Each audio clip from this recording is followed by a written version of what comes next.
Now, more than a quarter of all Australian adults are affected by high blood pressure, and many are unaware that they're at risk. High blood pressure is known as the silent killer. It puts people at risk of heart attack or stroke, as well as other illnesses such as dementia and kidney disease. Well, joining us now to mark the start of Heart Week is Catherine Carl, who's managing her high blood pressure, and Julianne Mitchell, New South Wales Director of Cardiovascular Health at the Heart Foundation. Good morning to you both today. Good morning. Those statistics are quite alarming. 4 million Australians at risk from this silent killer. It's almost like they're walking around with a ticking time bomb. Indeed. I think that's one of the challenges, that so many Australians have undiagnosed high blood pressure. And so one of the problems is there are no obvious signs and symptoms. So you can look well, but actually have high blood pressure. And Catherine, that was the case for you, That was wasn't the it? case. Yeah, I had it was a no routine idea. GP checkup Yes. that led to quite a predicament, I guess. Well, interestingly enough, my GP had always checks my blood pressure whenever she sees me, and I think it was 3 times in a row my blood pressure was elevated. And she said, "Look, I'm not happy with that. I want to get you to wear a 24-hour monitor," and I did.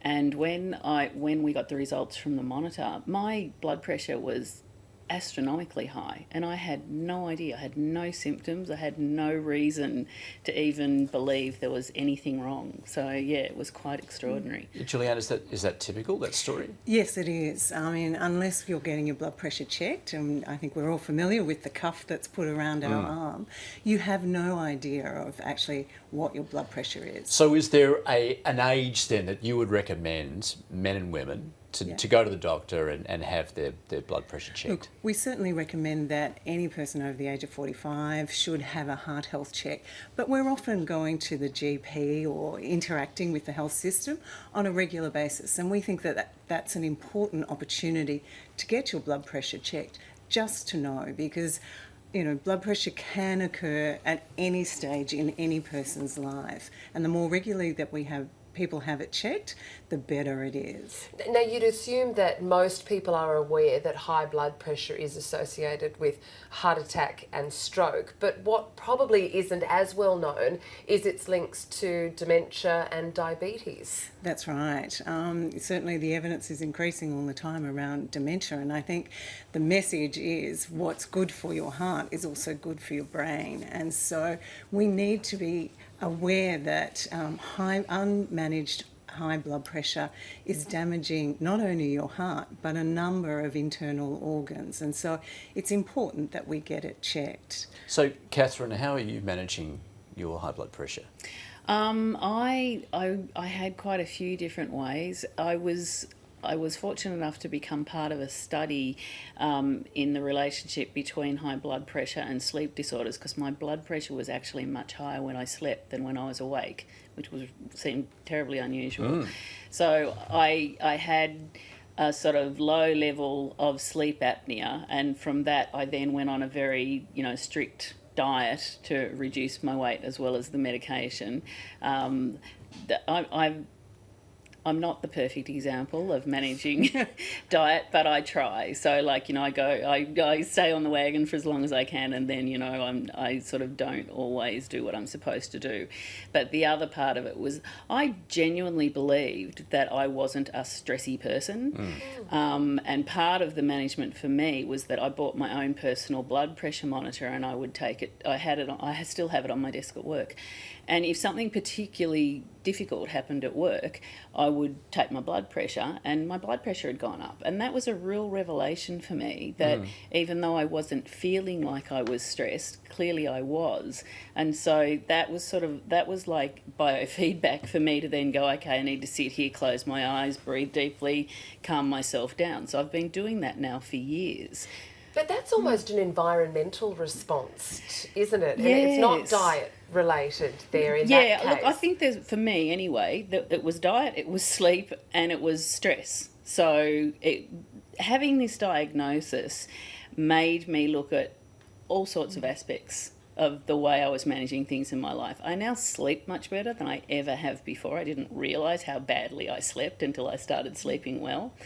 And certainly, you know, when you lose weight, you obviously feel better because you look better, and so that's always a bonus as well. But understanding the stresses could actually impact on my blood pressure was a real revelation to me, and being able to learn how to just calm myself down was wonderful.